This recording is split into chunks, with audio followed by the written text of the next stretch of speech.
Joan Crawford, from the very beginning in her own life, realized that what she had to sell was her own glamour, her own good looks. Joan Crawford was often referred to, of course, as the ultimate star. She wasn't a trained actress. She lived these roles. They're imitating my mouth. They're imitating my darkened eyebrows. I don't do that. I'm me. I created a unique. And she couldn't see herself as a star of the picture who gets wiped out. She had to prevail. Crawford had a very masculine sexuality. She wanted that beautiful, romantic love. I don't think she ever found it. She said, when I go out on the street, I am Joan Crawford. If you want the girl next door, go next door.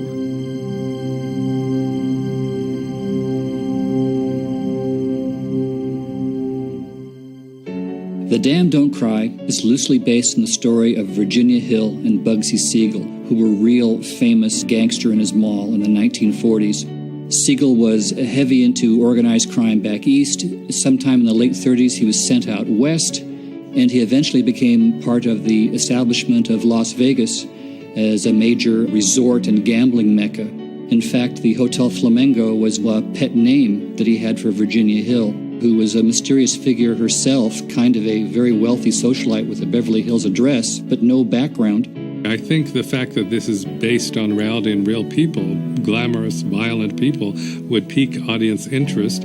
Also, Jerry Wald was the producer who got Joan Crawford into Mildred Pierce, and she ever after said she was very grateful to him. So she was delighted to have this package of Jerry Wald and this script, and playing someone loosely based on Virginia Hill. The body of the notorious gambler and racketeer was found early this morning behind a sand dune 3 miles from the famed desert resort. Jerry Wald was into sensational, controversial material. He came from journalism, and journalism, they want something topical, right now, what's happening, something that will sell papers. What will sell papers? Exploitation, sensational, forbidden stuff, and this was a chance to do that. And all the way through the picture, we get little snippets of official reportage or people trying to get to the truth of what's going on with this mysterious George Castleman and his mall, Lorna. How and why the obviously well-bred and cultured society beauty could be even remotely associated with members of the underworld is a question which baffles the authorities. Warner's was always very known for its sharp, snappy scripts, especially with dialogue read very quickly and snappy. You didn't waste any time, did you? I don't have any time to waste. So they had this experience of hard-boiled writing, and hard-boiled writing, is very objective, emphasis on nouns and verbs, because it's quick, it's direct. You enjoy making a person look like 2 cents, don't you? Well, get this straight. I don't like being made to look like 2 cents. People don't have time to qualify in a Warner Brothers films, It's this or it's not that. The night we started, you gave me 20. I learned from Grady it should have been 50. This just straightens out the bookkeeping. It does more than that, honey. It closes the books. I'm getting myself a new partner.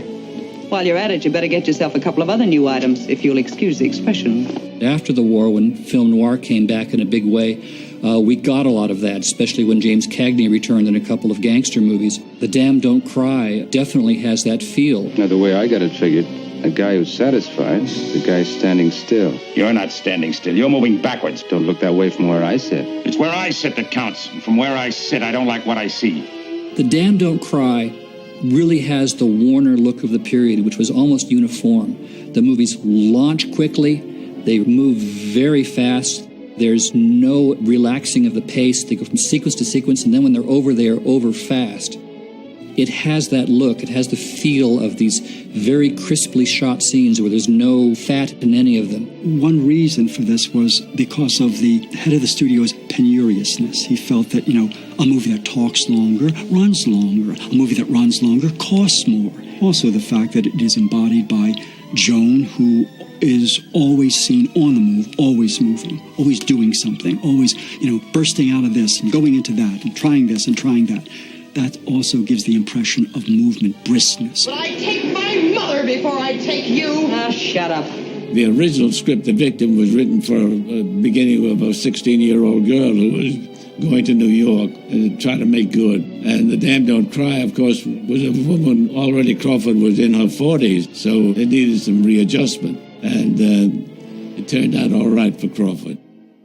Joan Crawford's most famous and effective vehicles were always sort of a repatterning of her own life story that made her very popular because she was the identification figure for all of these females out there who wished they had a life like she did. So when you construct a film around a star, what the writers do is they use elements and materials of a star's life, because it goes without saying, a star will be better in this character if they know firsthand, if they've experienced it in their own life, what they are all about. And this is Joan. This role fit Joan Crawford like a glove by this point in her life. Joan Crawford had the range, she had the ruthlessness within herself, and also she could play housewife turning into a ruthless character.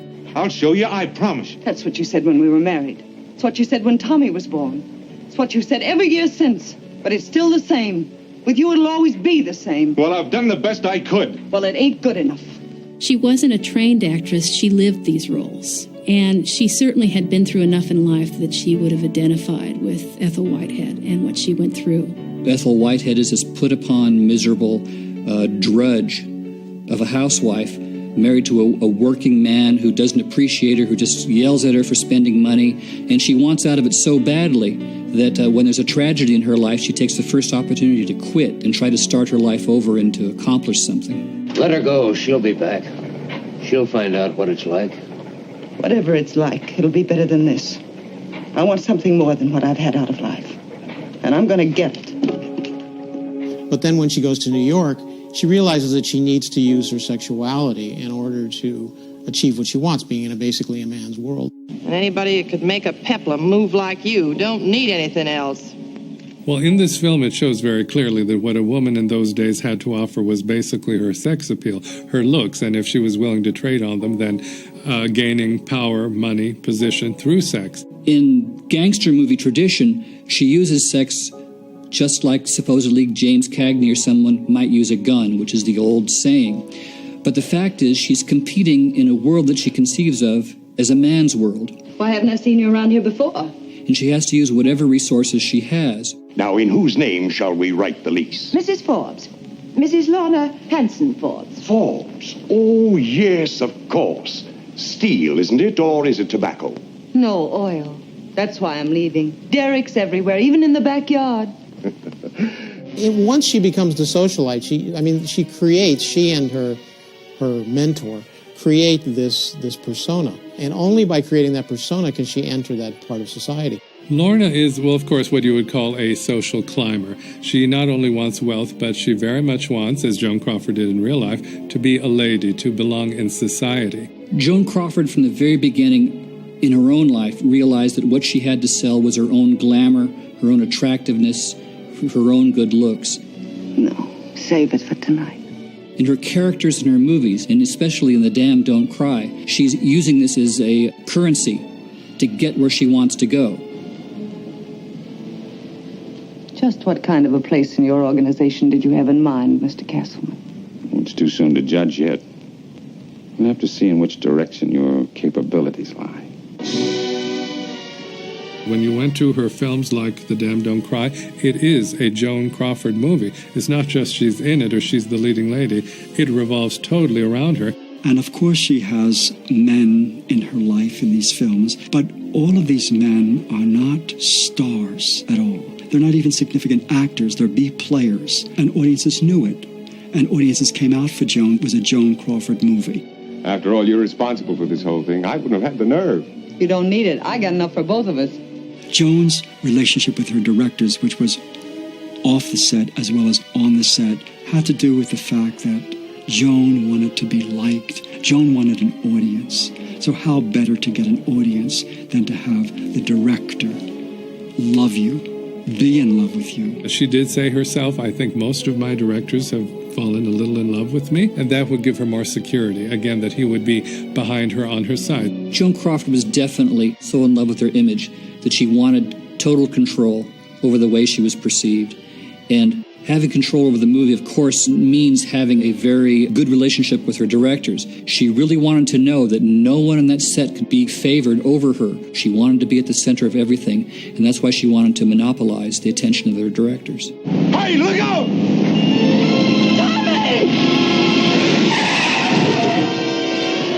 The death of her son shows her that living by the rules as she has been doing, perhaps to her own detriment, is not going to get her anywhere, especially after her innocent, beloved son is killed. So from then on, morality is something for those who can afford it. She does have her own sense of values. She does know the difference between right and wrong. It's not that she doesn't understand that she's breaking the rules here.